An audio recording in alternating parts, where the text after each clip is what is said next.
কয়েকদিন আগে একটা হার্নিয়া সম্বন্ধে একটা ভিডিও দেওয়ার পরে অনেকেই মন্তব্য করলেন যে আমি কেন খালি হাতে হার্নিয়াটা ধরলাম, আমি কেন গ্লাভস পরিনি।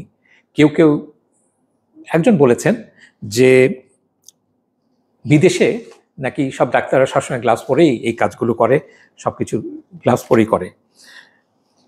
প্রথম কথা হচ্ছে, বিদেশ বলতে যদি পশ্চিমা দেশগুলি বোঝায় থাকেন, ইউরোপ আমেরিকা বলে থাকেন, তাহলে আমি আপনাদের সঙ্গে দ্বিমত পোষণ করতে চাই যিনি মন্তব্য করেছিলেন যে আমি নিজেও ওইখানকার কনসালটেন্ট, আমি নিজেও জানি, আমি ওইখানে কাজ করি, যে এই কথাটা ঠিক না। গ্লাভস পরার নিয়ম আছে। প্রথমত গ্লাভসের একটা হচ্ছে স্টেরাইল গ্লাভস, যেটা নাকি প্যাকেটে একেবারে জীবাণুমুক্ত থাকে, আপনি শুধু অপারেশন করার আগে পরেন, সেটা আপনার নিজেকে রক্ষা করার জন্য পরেন, আবার রোগী যেন আপনার কাছ থেকে, আপনার নখের থেকে ইনফেকশন না হয় সেই কারণে পরেন। যে কারণে আমরা মুখোশ পরি, মাস্ক পরি, যে কারণে আমরা গাউনস পরি, আমাদের কাছ থেকে যেন রোগী প্রোটেক্টেড থাকে, রোগীর নিরাপত্তা বজায় রাখার জন্য। কিন্তু একই সঙ্গে আমরাও কিন্তু নিজেকেও আমরা নিরাপদ রাখি, আর সেই জন্য আমরা গ্লাভস পরি, কখনো কখনো গাউনস পরি। এই যে অ্যাপ্রন পরা, ডাক্তাররা যে অ্যাপ্রন পরে, সেটার কারণটা কি? সেটার কারণটা হচ্ছে যে ডাক্তার যে সাদা কাপড়, নিজস্ব কাপড় পরেছে, সেটা যেন রোগীর কোনো কাপড় মানে গায়ের কিছু থেকে ময়লা না লেগে ময়লা না হয়ে যায়, আর তার নর্মাল কাপড়গুলো ভালো থাকে। সাদা কাপড় অ্যাপ্রনগুলি ধুয়ে নিতে হবে। এখন আর এগুলি কেউ করে না। আমরা যেমন স্ক্রাবস পরি, প্রতিদিনই চেঞ্জ করি, প্রতি অপারেশনের সময় চেঞ্জ করি, এই কালচারটা বদলে গেছে। আমার ব্যক্তিগত কথা হচ্ছে যে যেখানে আমার গ্লাভস পরার প্রয়োজন আমি সেখানে পরবো।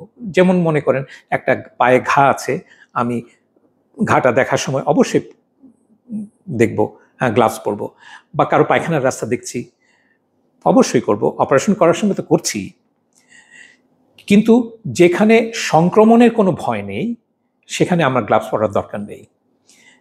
তবে সংবেদনশীল জায়গা, যেমন গ্রোইন, কুচকিতে, স্ক্রোটামে, এই সমস্ত জায়গায় যদি আপনি খালি হাতে দেখেন, এমনকি একটা পা ধরেও দেখেন যেটার মধ্যে একটু ময়লা ছিল কিন্তু পুজটুজ নাই বা কোনো ইনফেকশন নাই, আমি কিন্তু দুইটা রোগীর মাঝখানে গিয়ে হাত ধুয়ে ফেলি। তা আমার প্রায় দিনে 30 থেকে 40 বার হাত ধুতে হয়। সেই জন্য আমি ময়শ্চারাইজও করি, প্রত্যেকবার হাত ধুই, ময়শ্চারাইজ করি, নাহলে হাত খসখসে হয়ে যায়। কিন্তু যেখানে প্রয়োজন নেই সেখানে আমি করি না।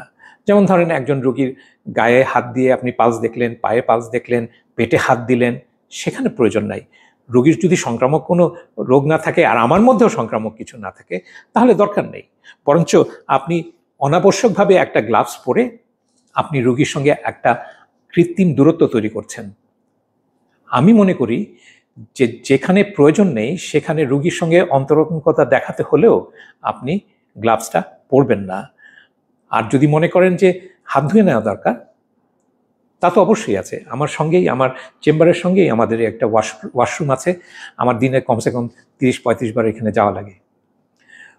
তো যারা একটু উদ্গ্রীব তাদেরকে আশ্বস্ত করতে চাই যে আমি আন্তর্জাতিক মান মেনে চলি এবং আমার সহকর্মীদেরকেও সেই মান মেনে চলার পরামর্শ দিই, উদ্বুদ্ধ করি। সবচেয়ে বড় কথা হচ্ছে যে আমি ডাক্তার, কিন্তু আমি মানুষও, আর আমার রোগীরা আমার মধ্যে সেই মনুষ্যত্বটা দেখতে চায়। বেশি গ্লাভস পরে, অনাবশ্যক গ্লাভস পরে সেই কৃত্রিমতা দেখিয়ে আমি মানুষটাকে দূরে সরিয়ে দিতে চাই না। অনেক অনেক ধন্যবাদ।